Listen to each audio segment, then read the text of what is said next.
Greetings and salutations. Welcome to this episode of Playwright Spotlight. Before we begin, smash that like button, subscribe to the channel, leave a comment down below, and share the show with a friend. If you're listening to us on your favorite podcast platform, be sure to leave a 5-star review and subscribe to the channel.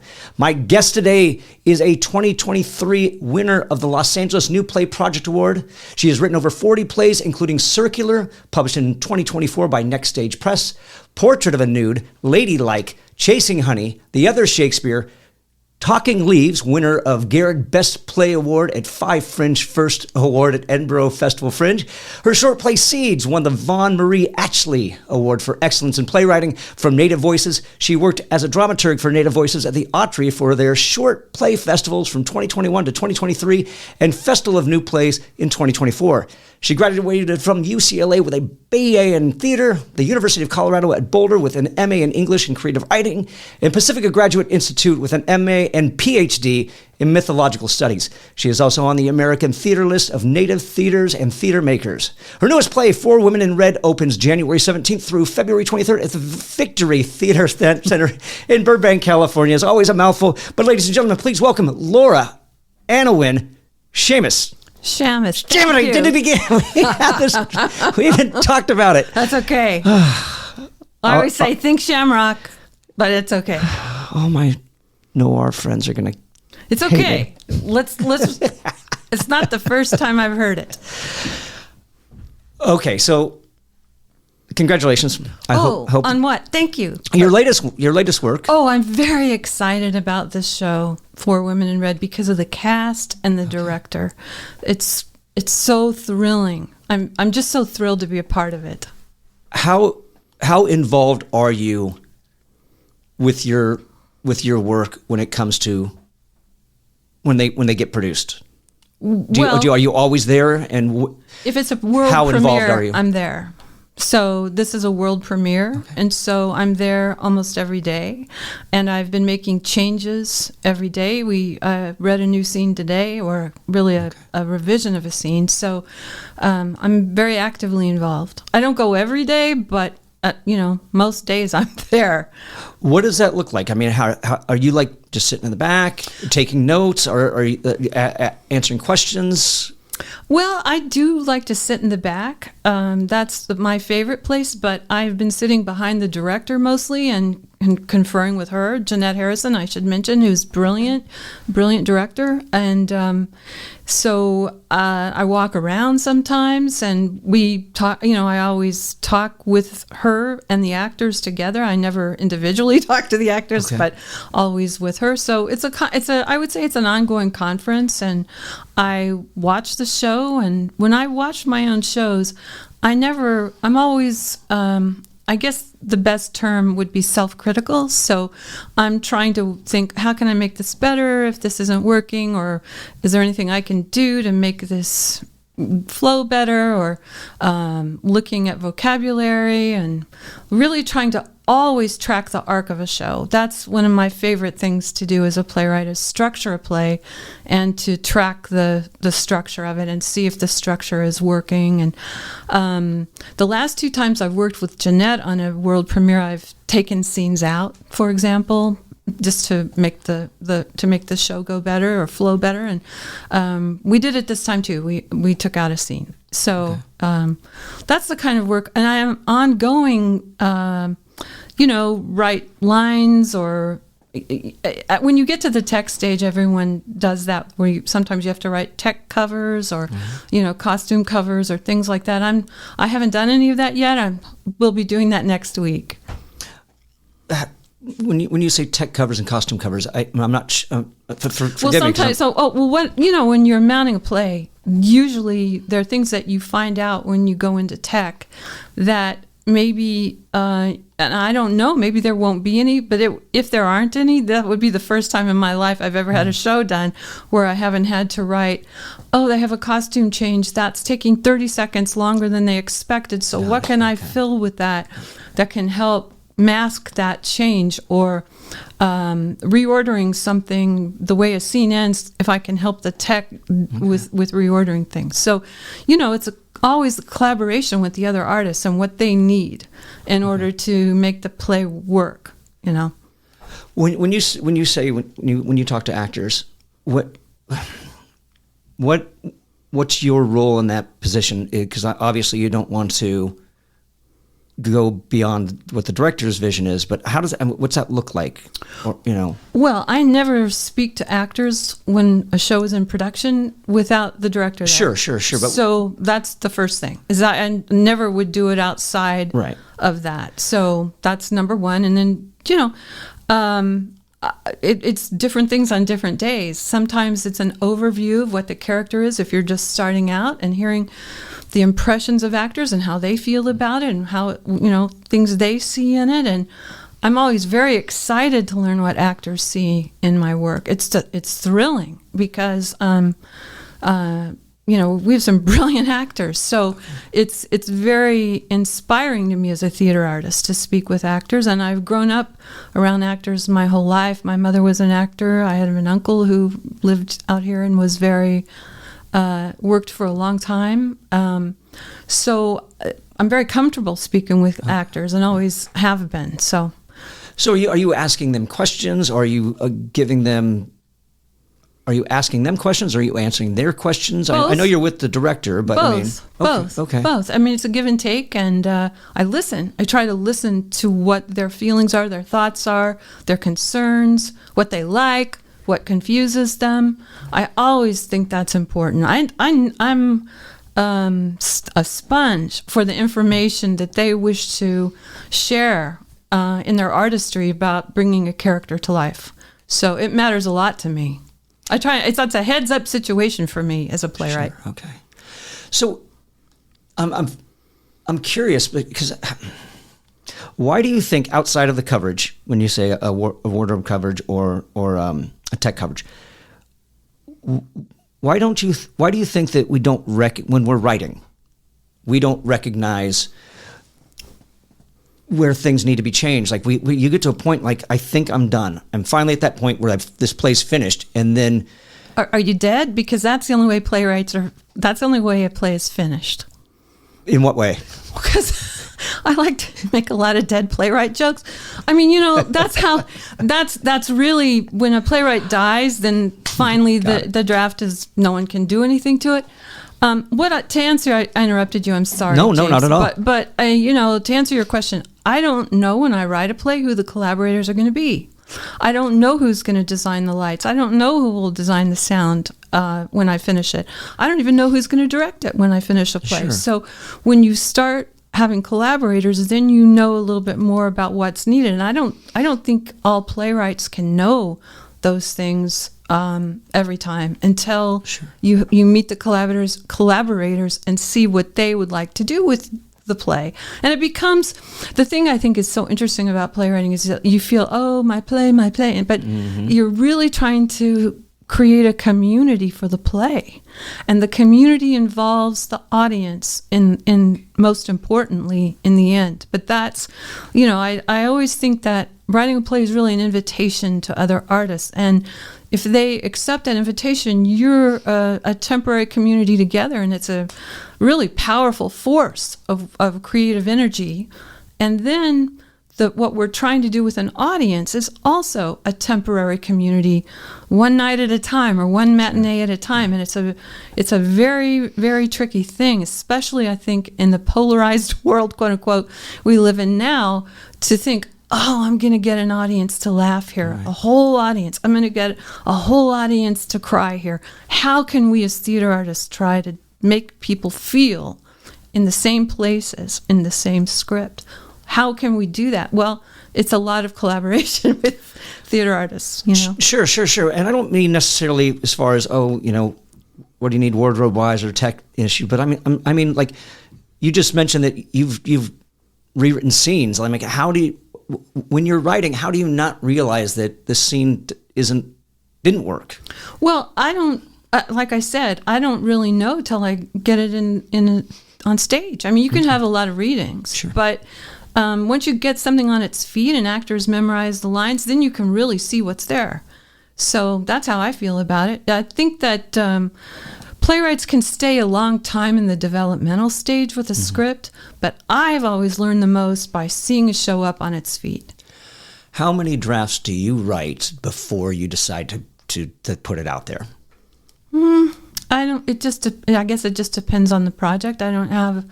I don't post my plays publicly like a lot of playwrights do now. I don't. I put excerpts on New Play Exchange. I don't. Okay. It's not something that because to me that's like a publishing. So I try and make sure I can make it as good as I can make it before I can put it out there. And so, I'd say that before I would put something out, it would have to have been through. Like I'll be more comfortable after this show has been up and running because I'll have seen it a lot. And so I'll know the show better than I would from the readings that I've had of it, let's say. Those give you a clue, but it doesn't give you as much information, at least for me as a playwright, as you get when you're in production. Did you start off as a playwright or did you start somewhere else? And your family. Is that really? Well, I'll tell you a little bit. This is, I grew up in many places, but I spent my formative years, many years in Oklahoma, and I was born in Oklahoma. And when I started the 4th grade in Tulsa, Oklahoma, I came into a class of playwrights there. And I was not even a high-ranking playwright. Like, everybody jockeyed for the holidays. And I was like, I could never get a major holiday. All the other good playwrights in the 4th grade class in that school, in that classroom, got the more major, I could never get Christmas or, Valentine's Day. Those were, I was too much of a minor beginner in my 4th grade class. I think I scored Mother's Day when I first to start writing with my classmates there. When you say scored a holiday, in our class, I guess maybe the teacher distributed holidays for people to get, you get to write a play about this, you get to write a play about that. And so I had finally worked my way up, so I got one of those. So in 4th grade, at that school. And and I had been around original theater because my mother was a director. So I knew what new plays were and saw a lot of new plays. I saw my first Indigenous original play at the age of 14 when my mother directed in Oklahoma Hane Gigama's play 49, which had premiered at La Mama in New York, but I think that she did the first production for American Indian Theater in Tulsa. And so I grew up around a lot of theater, and in terms of, maybe I'm wandering from the question. Was the question more about how did I get started writing plays?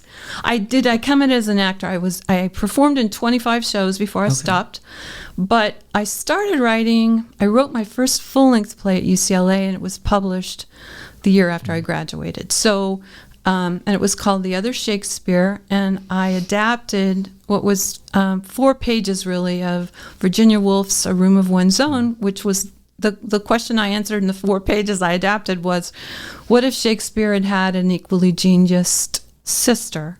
What would her life have been like? And so that play is still published, and it's published by a dramatic publishing company, and it gave me a sense that, playwriting, it can happen, and so I guess after that I just really stuck with it. After I wrote that as a senior at UCLA. Okay. Now, the question I have before we move on to that or into that, what kind of school has 4th grade playwriting? I'm just telling you this. I don't know that anybody taught it. It was more like, hey, let's put on a play. So you kids write the plays, and I'm going to assign these holidays to various members of you. And so I don't know, maybe it's because my name began with an S. I don't really know, but I didn't get the high profile assignments there, and they were I always thought my classmates wrote really good plays too. So, I really didn't feel like, I'm a superior writer here. I always felt like, wow, can I compete in this class of 4th graders? Because they were pretty good in Tulsa at that time, at that school. Sure. All right. So UCLA, you wrote your play, but you said you realized that playwriting was a possibility. Well, just because anytime that I wrote a full-length play adapting Virginia Woolf, and somebody wanted to publish it. After it was produced at Rio Hondo College and entered, I think, in the American College Theater Festival, and then it was published. And so that gave me a lot of hope about, maybe I can do this. I never felt like, I'm not trying to be self-deprecating. I didn't think I was a good actor. I've known really good actors, and I was not good.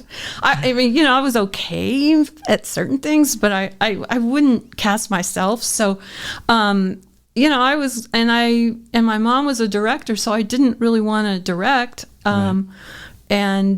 So that's how I fell into playwriting. But I write lots of other things too. I love writing. I was always encouraged to write, I'll just say. Who inspired you? When? Are there any particular playwrights that like that I love their work, and that's a drive for me that just keeps me going? When I was younger, I felt that way about Carol Churchill for sure, and I think I've seen almost all of her plays that I can, and I'm always inspired by her. There are many, many playwrights I've been inspired by. Some I've known personally, some I haven't. My whole life I grew up loving the literature of theater. One of the things I think is so interesting about playwriting is it both operates as literature and a performance. So I grew up in a household where we admired theater in both those ways, that it was worthy of studying as literature, and also it's a performance. Sure. You got to experience it live, You mentioned earlier that, and forgive me, you're the director that you're working with right Jeanette now. Harrison. That's right. I was going to say Jeanette, but I didn't want to be wrong just in case. Yes, you're right. And you said she was brilliant. What makes a great director? I don't know that I can define that, but I'm happy to talk about Jeanette Harrison's brilliance and how great she is, and how one thing that she understands that I really admire is she has appreciation of structure and differences of structure. And I like to play around with structure. So an experiment with structuring a play. And so she's very open to that and gets it too. Okay. So that's one thing, but she's fantastic with actors. She's very creative. Like, I don't know, are you coming to see our show? Not to put you on the spot, but it opens pretty soon and it runs, it runs for 5 weeks. Yeah. So come on, James, you got to come. Okay. But you'll see some very creative staging in it. She just is very inventive, and there's some stylization in it that's really good, and I really admire her brain, the way that she approaches. If you're a living playwright, she's a great person to work with, because she really tries to bring to life the words as the author wrote them. That's always her goal. So you talked about she plays with staging. So does that mean there's very little on the page when it comes to your vision as far as stage directions or anything like that? Or is it just like, this is what I've envisioned, but it's open to change or anything like that? Or am I misinterpreting what you're saying when you say playing with staging? By playing with staging, I mean like for the space where it's happening. And I always leave, I like to describe things in my shows, but I also am open to people interpreting it. So I feel very confident with her interpretations of my work. And that, there's some other directors I've felt that way about too. So that's what I mean about when someone is a brilliant director. If I've been so lucky as to work with them and feel like, wow, they understand what I'm trying to say. So I don't have to try and get them to see it. Mm-hmm. They see it. Yeah. So we're on the same page with what the show could be. Okay. And I don't mean to say my work is brilliant, but I think it's hard to be a director. I think it's hard to come in and read a script and bring it to life and all the things you have to coordinate. And so I really admire people who do that well and make every member of the artistic community they're working in feel like, yes, your contribution matters, and I see it. Right. Okay. How do you approach character? Do you let them just speak to you and let you tell you who they are, or do you really outline it, just like list it all out? This is exactly who they are. I never do that. Okay. I mean, I'm gonna be honest. No, it's great. No, I mean, because everybody's got a different approach, and that's why I ask them these questions, because you don't know. Yeah, you know, some people list out all their likes and dislikes and how they feel politically about certain things, and other people just like, I don't know. Well, I think that I guess the best way for me to put it is I start out with the names of the characters, and I let the symbology of names, or what names mean, or the certain roots of names, I let that influence me in terms of how I think about how the characters, or I might have an inkling of who a character is, and then I might try and get a name for them, and that often informs which way I'll go in developing a character. But like with this play, I had a vision of the play. I had the title at the beginning of it. So did you know what it was about, or just had the title and I'll figure it out from here? No, I had the title and I knew what it was going to be about, because I was writing it deliberately for Native Voices, because I wanted I loved what they did for Native American and Indigenous writers in 2020, and it was a very emotional time to be able to see other writers, other Native American writers, and just meet on Zoom, and they just were so wonderful to us and kept all of us going. And when they announced they were going to have a virtual festival, I thought, well, I want to support their festival. Sure. I don't, when they have a festival, you don't always get picked to be in it, but I just knew I wanted to show my support for them by writing a play. So I had the title and I knew what it was going to be about, which was missing and murdered Indigenous women, and just went from there. And that was the original 10-minute version of this play. And then someone in the Washington, D.C. area who runs a theater there saw that, and I knew him previously, and he said that if I could expand it into a full length, he would program it virtually. Wow, okay. And so it was really hard for me to do that, but I did it. And then Maria Gobetti here saw the virtual production that they did in DC, and she was a really big proponent of the play since November of 2021, and other members of the Victory Board that I'm deeply grateful to, because they really stayed with it. But then Native Voices picked it, which was a huge honor for me. It was so thrilling for their Festival of New Plays in 2022. So I got to work on the development of it there as well, the full length as well. So sure. I was really lucky. The whole play is due to Native Voices, and that's the truth. So 2 questions.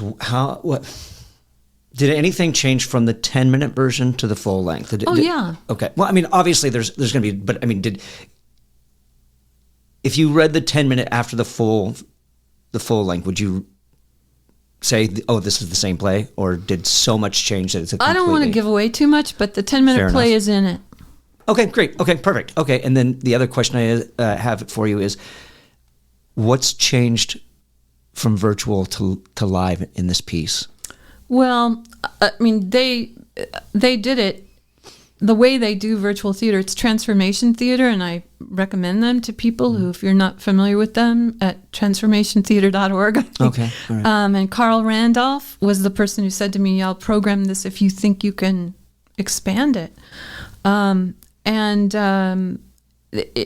It's just... I think there's a distance that happens on Zoom that is gone when you're live. So 100%. So that's one big difference right there. So is everybody reading from their own perspective locations, or was it staged on a theater on a stage and then just streamed over? No, they were all at their own individual Okay, well, I know homes. That was the time that we were dealing with, but that's, I do know that there were some productions that did, hey, we'll take our chances, we'll do a play on stage and we'll, record it and stream it It wasn't one of those. That's a very good question. I loved a lot of those that I saw where they put them on stage and you could almost feel like you were in the theater with them. Sure, yeah. But this was from people. This was from individual homes, and pretty hard, I think, to do. Yeah. So you're in rehearsals right now. Mm-hmm. I just came from one. That's right, you did.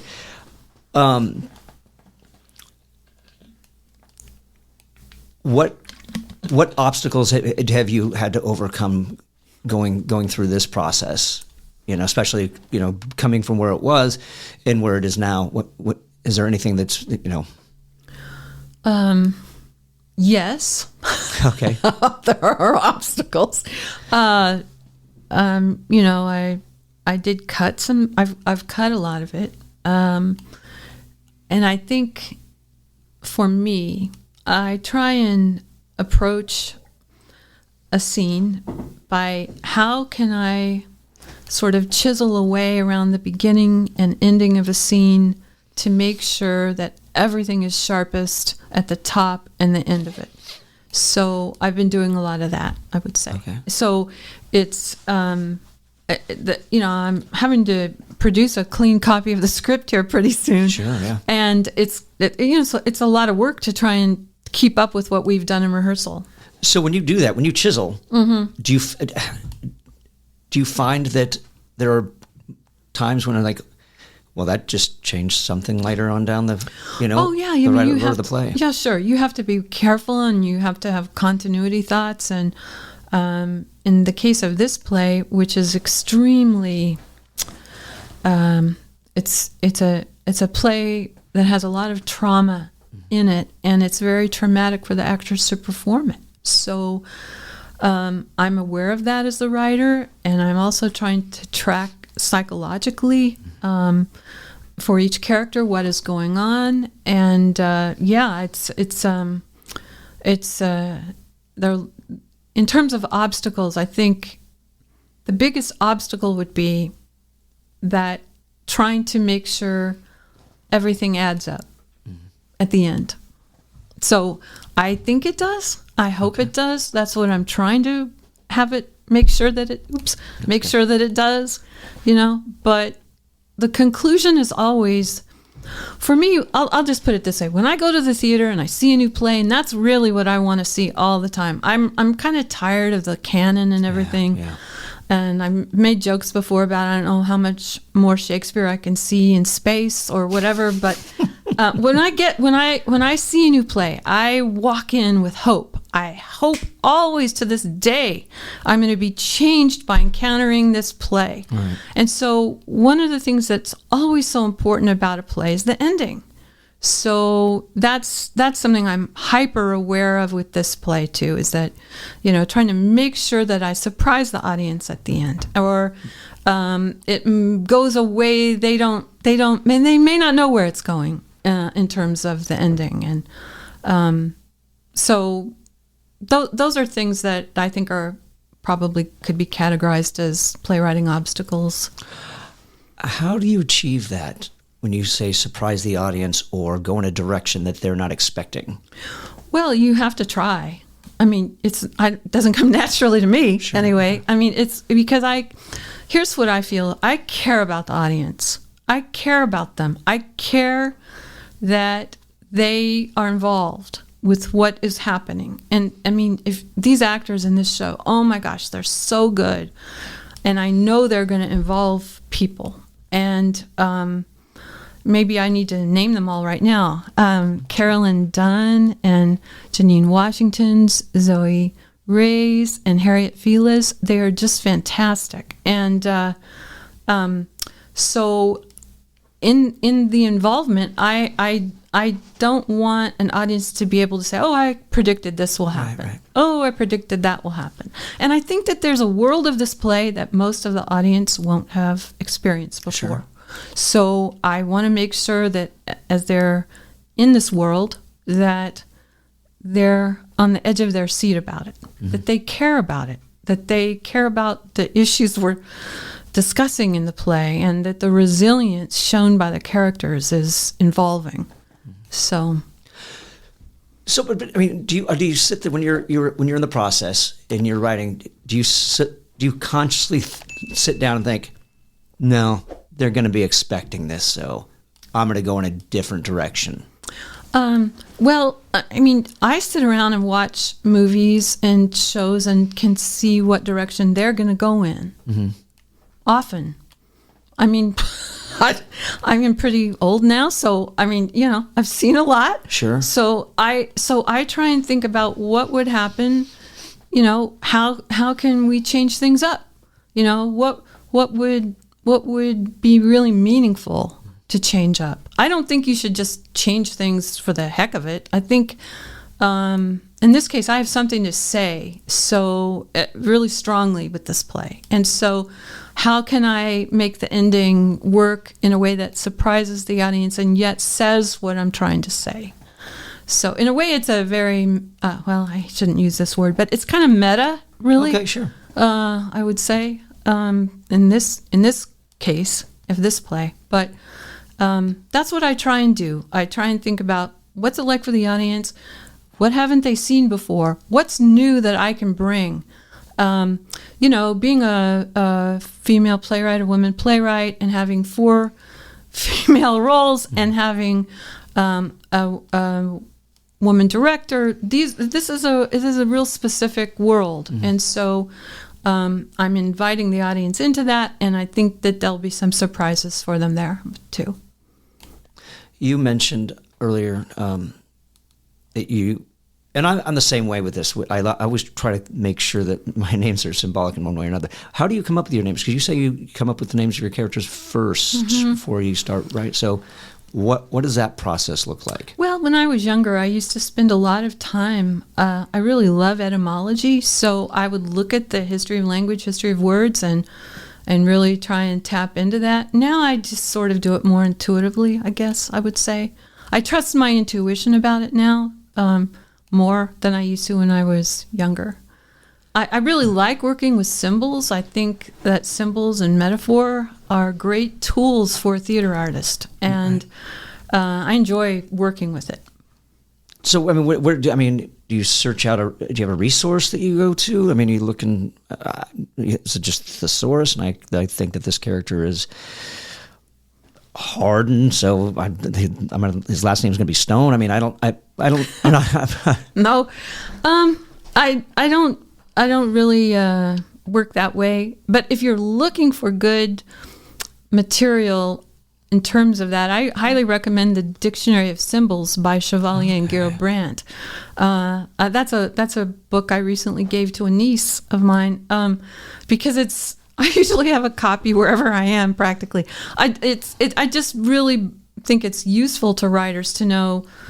It covers symbology of numbers, symbology of colors, symbology of different folklore artifacts, and mythological characters. And I'm just always very fascinated by how we can tie in some things that have deeper meaning than what we see on the surface. I'm a big believer in that, actually, that there's an unconscious value to a lot of symbols and myth. So when I can tap into that as an artist, I try to do it. Sure. No, absolutely. And that's why I asked, because I will spend 30 minutes trying to find the perfect surname for a character, because and that's why if there was a resource out there, which that sounds like it's right up my alley. So, well, I mean, I'm not promising that you'll be able, but if you read the description under Stone in that, I don't know what's there. I haven't looked at it, but it might be very informative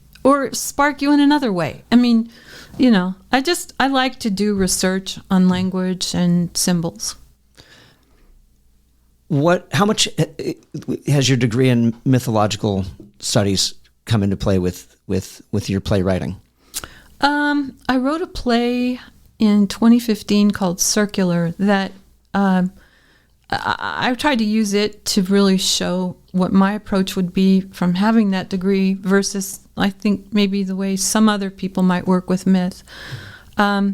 Because I think well, in that play, it's a play about, the structure is circular, and that's one reason it's called circular. But it's about someone who has PTSD, and you find out really in the end of it that the character you thought you were tracking is not the character who has it in the end. And it was based on Circe and Odysseus. And so I wove in and out of that myth, and you find out in the end of the play why that is. I tie it into a real-time contemporary story. Sure. So that's what I tried. That really showed my knowledge to the best of what I could do psychologically with myth, because I think that myth, it's not, for me, it's not someplace to go to pirate plot or, take character, I don't want to use the verb steal, but to just take attributions of an archetype and just say, oh, I'm going to use this, this, and this. I think there is a deep impact when you use mythological archetypes. So I try and stay within the frameworks that I know of archetypal work, which is that, this is true of good character writing too, that there's a spectrum of good and I don't even like to use the words good and bad with it, but what you might call good attributions or gray area attributions or, not so good attributions, and that you're putting in the whole panoply of experience there. And I think that myth describes to us what it means to be human. So I think it reflects back to us. So what I can see in a myth reflects back something about my humanity or our humanity. And if I can put that on stage, then hopefully the audience will see something about humanity reflected back as well. But I think it's like sometimes when I've worked with myth with other people, they just want to take part of this but leave the thing they don't like behind. And you often have to put in the full spectrum of characteristics of an archetype. So can you expand on that? Well, yes, you'll be sorry you asked, James. I can go on and on. This is a real easy one, but like Zeus. Okay, so Zeus always comes across as the power source of the pantheon, he's sitting on the throne of justice. He's the most powerful, but he also had 125 extramarital affairs. So if you're going to do Zeus, you're going to have to do the power and the power leaks. I mean, it's, you got to give the whole spectrum there. You can't just go power, power, power, right, Right. And that's something that I would say you could do. I mean, I'm trying to write a novel right now that's all based on myth, and I would say that I'm trying to do the same thing with Aphrodite that I just described in that novel in a certain way. That there's a view of Aphrodite that we've had at least in my lifetime in modern Western culture that I don't, it's one aspect of her, but if you know more about the history of Aphrodite and how she was seen in ancient times, it's really not the same way as we see her now. So I'm trying to get a full spectrum, I would say, a female gaze on Aphrodite as opposed to the male gaze that I think that I grew up with anyway. Well, wouldn't those things that I guess you're saying they get thrown out, aren't those necessary? Aren't those the flaws of those characters that make them who they are? I'm saying if you don't have the complete panoply of characteristics, then you're not really adapting the full power of the archetype psychologically. What are there archetypes that are necessary in playwriting? Oh, I don't know. I've never tried to think about that. I mean, what I think is necessary. If you want to ask me a question about what I think is necessary in playwriting, I have very strong views about that. Let's hear it. Yeah. Okay, so this is what I think is necessary in playwriting. You better care about it. You better be writing about stuff you care about, because don't waste my time otherwise. That's what I think. I want to see the passion you have for this topic from the top of the show. I want to see I want to see that you want to show me something that I need to know that you care about. That's what I think. That to me is like, that's the only reason I'm still writing plays, is because I'm trying to write about things I care about. So, and I think that it shows that I care about it, you know? And once, when I was still teaching English, I was part of a grading norming session, and this was a long time ago now, but it was so interesting to me because teachers were trying to say, well, I think this qualifies for C because blah, blah, blah, blah, blah. Here are the characteristics of a B paper, blah, blah, blah, blah, blah. And what are the characteristics of an A paper? Well, you can tell they have a passion for the topic. You can tell that they care about what they're writing about more. I mean, yes, all those other, grammatical things are perfect and the citations were perfect, blah, blah, blah. But there's a certain, you can't, qualitatively, figure out what it is. There's a certain je ne sais quoi to when you care about something that you can't formulate it. And I do think that that's true about playwriting too. And I'm sure most playwrights are writing about stuff they care about. I don't doubt that, but that's my number one advice about playwriting. Do you care about it? Then if you don't really care about it, why are you writing about it? Why are you trying to get me to buy a theater ticket to see it if you don't really care about it? Now, like I said, I think most playwrights do write about things they care about, but that's the first thing I think about how to write a play. I was fortunate to be part of a commission group in 2024 where we met on Zoom and had lectures about the intersection of reproductive freedom and environmental justice. And it was called the Repro Eco Project. And we had a couple of readings of it in October. I wasn't able to go in New York, but it's going to be done again virtually this year. And that was one thing I felt so strongly in all of the plays, the 10-minute plays that were commissioned as part of it, is that you could tell every writer cared about it. You could just, whatever you want to say about the success or the quality of, let's say my play that I wrote in it, the passion for the topic was there.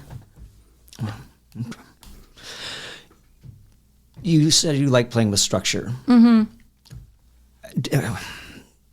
Is your approach the same every single time you sit down, or is it just like, do you write it out? Is it all linear, and then how can I play with this? And then, even you talked about with this piece, did you?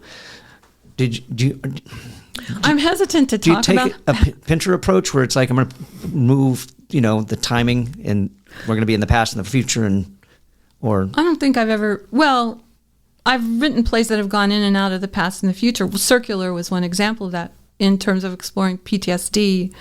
But I don't, I always like to try and challenge myself and say, what haven't I done?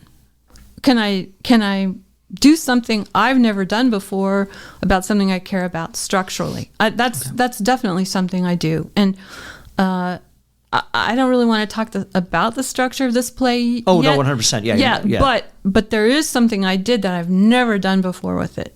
So it's been very interesting to me to have done that.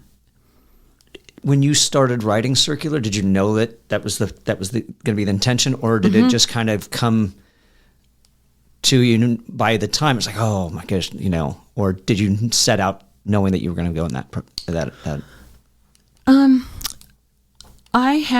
It's when the Lark Theater was still operating in New York, which was a great home, at least in my life, for me, in terms of developmental programs, because I had been one of their part of their playwright festivals with one of my shows, and once you were part of it, then you got to have developmental workshops there, which I really appreciated. And so I had a developmental workshop date, and I had a vague idea of what I wanted to do, and so that forced me to try it. And to be honest, I wrote 15 pages of it, and then I asked my my husband to read it to me, and it was just so bad, and I threw it all away. And then I started this other approach that I described to you, which was going in and out of present to past, ancient to contemporary, and how that could have fit in to a PTSD experience. Someone in my family served in Iraq, and so he also gave me a lot of ideas about how about PTSD, and so I guess I did start. I started with 15 pages, threw it away, had a deadline for a reading, and that sort of forced me to try and do something innovative quickly with it. Is 15 pages enough to know that it's not very good? Yeah, I think so. I mean, I don't want to sound, I'm older now, so I can tell in 5 minutes usually about not just my work, about a lot of stuff. If there's, I think Marcia Norman, I don't want to misquote her, but I think she said something once about you can tell if a play works because it seems like there's a good driver of the car. And I apologize to you, Ms. Norman, if I'm misquoting you. I saw it in public. She said it publicly. And I think there's a lot of truth in that. I think you can tell pretty fast, is somebody driving the car? Where's that car going? And do I want to stay on the ride? Do I want to go along on the ride? So obviously I want an audience to feel like, oh yeah, somebody's driving the car. Yeah, I'll take this ride. But I feel like really we live in a time of shortened attention spans. Yeah. So maybe when I was young, you would give a longer time period to be able to see if a gestation of this working or not working. But gosh, now, we've all outsourced our memories to iPhones, and, we have a shorter attention span. And so I think you've got to get the audience pretty quickly. And so that's what I try and do when I start a show. And that's why I could tell in the first 15 pages that, oh, this is really bad. This isn't getting anybody. It won't get anyone. So I tried to go back and get it so it would. What advice do you have in order to achieve that, to get to that point where it's like capture the audience by this page, or like what? I don't know that I have any good advice, except that I'm very self-critical of my work. I don't ever sit around and think, wow, that's really good. I mean, Sure. I never think that. I think the opposite. I always think like, oh, wow, what can I do? How can I make this better? What's a better choice there? What would bring more emotion here? What can I do to improve it? What can I do to make the audience more engrossed or care more? And so I think that's one thing that I do, and I don't really, I think that's being a theater artist. I don't think that I think having a desire to reach the audience in the most ways that you can and the best ways that you can is what being a theater artist means. Are those specific things, though?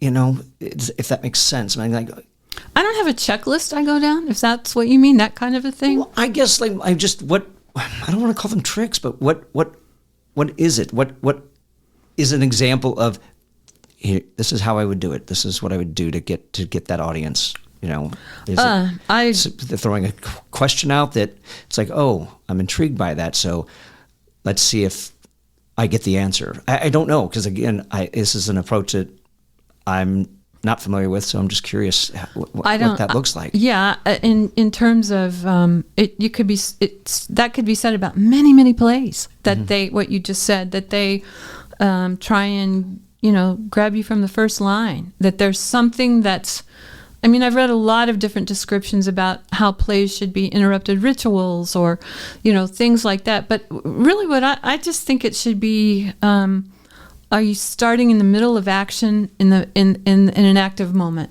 And that's what I love about Ibsen. Ibsen always did that. Well, there are a lot of really great writers who start in medias res. And so I think that that has always intrigued me and as an audience person. So I try and do that in my own writing, but I don't, I really do try and think about the audience and think about, okay, what am I feeling right now as an audience member? What do I care about here? What don't I need to know here? Or, what do I need more of there? Or, what is it that and to try and really figure out what is the audience feeling and why are they feeling it? And if they're thinking too much about one thing or not, or they turned off by this, or, I do think about, just really what it feels like. I've seen so many plays in my life at this point, so I know what it means to be in an audience, to be an audience member. I've been an active theater goer my whole life. So, really, from a very young age. So, growing up in the family that I did. So, I'm very at home in a theater. I love theater. I love being in a theater. And so I know what that feels like to be an audience member, and I just always try and remember that. What am I expecting? What do I hope for? How can I make it more clear, Is there anything anything that survived from those 15 pages in? Yeah, the characters survived. Okay. But just a completely different introduction to them. Okay. Yeah. The characters stayed the same. I knew the terrain, kind of, I guess, is the best way to say it. So the approach I had was wrong at the beginning. It was declamatory even, I would say. And so I made it interactive and I think more imminent in terms of what was in front of you. You mentioned being in a community of playwrights.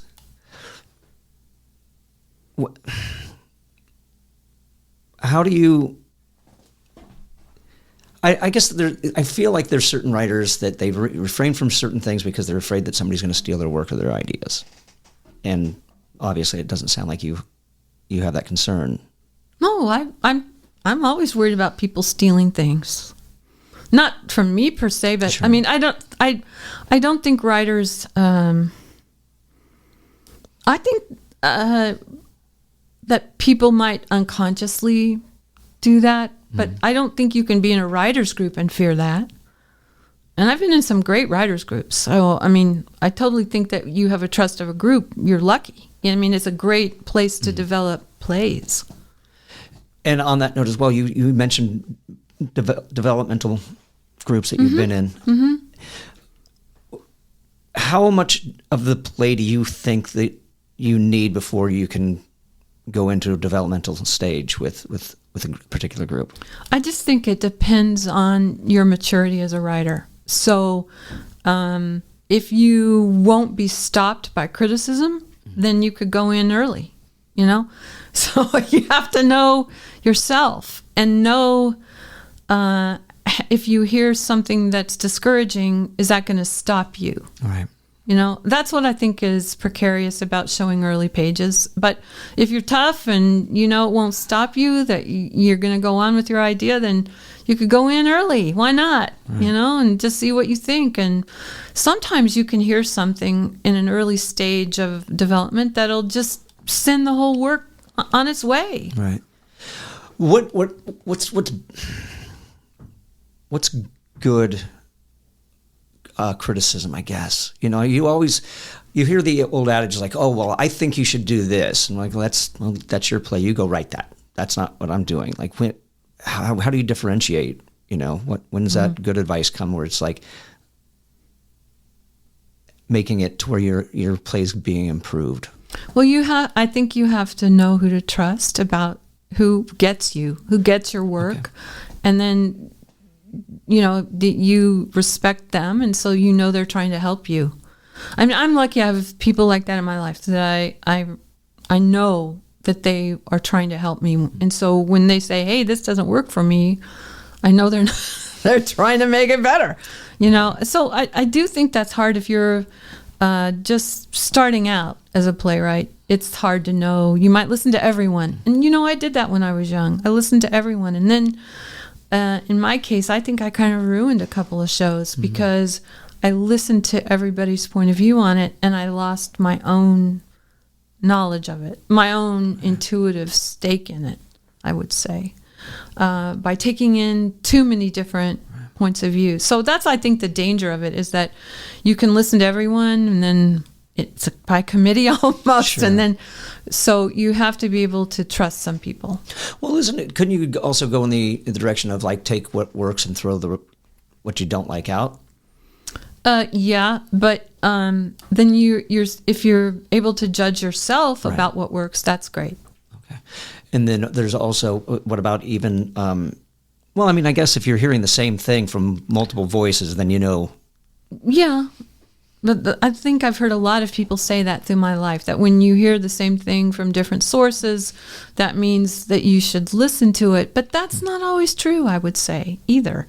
It depends on what your goals are with it. So if you're trying to write something that is different structurally or breaks form somehow, then if everyone tells you, hey, it's breaking the form here, then that's not, I don't like it because it's breaking the form. That doesn't help you if that's what you're trying to do.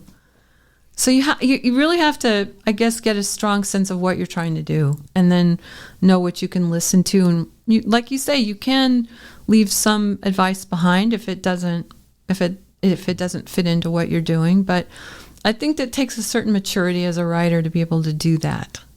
Because I certainly remember the negative things that are said more than the positive. So, I don't know that everybody's like that, but that's I'll hang on to a criticism for years and years and years, So you have to be able to work through that process. Do you work on multiple projects at once? Mm-hmm. Yes. Mm-hmm. Okay, outside of Four Women in Red, what else are you working on? Well, I've been trying to finish this novel. I had an idea for a novel 20 years ago, and I told a friend of mine, and then so every year for the last 20 years, she's brought it up and said, where's the novel?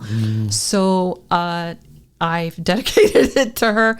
But it finally hit me last year, am I going to die and not have written this? What's going on? So I'm now in the last 100 pages of it, so I'm going to try and get back into that now. And I don't know if anyone will want to publish it, but if you've ever seen the movie One Touch of Venus, I would say that my novel is my answer to that. So that's something that goes on, and I had to write. The commission that I mentioned for Repro Eco was part of my whole last year, and I'm sure there'll be something else. I really believe in multiple projects because I think that you can sometimes feel like you reach a dead end somewhere, but you have this other outlet to go to, and then you can come back more refreshed to the thing that you had the dead end for. So I believe in multitasking, Okay. And where can people find your work? I don't know. That's a good question. Let's see. The Circular was just published on Next Stage Press. I've got several plays published by Dramatic Publishing Company. I think I've got one play at Broadway Play Publishing. I've had a number of excerpts of plays published by Smith and Krause. Really, I honestly, I don't. It sounds terrible, but I don't know the complete list anymore of where it's all. It's a good place to be found. No, I don't think it necessarily is. It doesn't make you a good salesperson, does it? No. Like, I don't know where you can get it. Good luck. Well, isn't that why you have a publisher, so they can get it out there for you? Yeah, but I mean, you can find it different places, and I have some early plays in Alexander Street Press's drama selections as well. So it's digital. There's some digital works there. It's like almost an archive of early years of some of my work.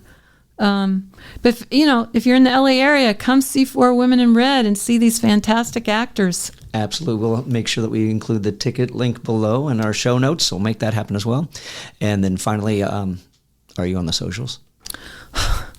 I'm antisocial. So I am on Blue Sky. That's it. All right, fair enough. I'm not on Facebook. I'm not on Instagram. I'm not on anything except Blue Sky. All right. I quit Twitter years ago. There you go. Do you want to share that handle? Oh yeah, it's Laura Shamas. I mean, you'll have no trouble finding it on Blue Sky. So, all right, just put Laura Shamas in. I'll follow anyone back who's eager to be followed. All right. Well, Laura Shamas, thank you for coming on the Playwright Spotlight. Thank you for having me. It's so much fun to meet you. Thank you. Thank you very much. Thank you for tuning into this episode of Playwright Spotlight. Again, smash that like button, subscribe to the channel, leave a comment down below, and share the show with your friends. If you're listening to us on your favorite podcast platform, be sure to leave a 5-star review and subscribe to the channel. And in the meantime, and until we see each other again, keep writing.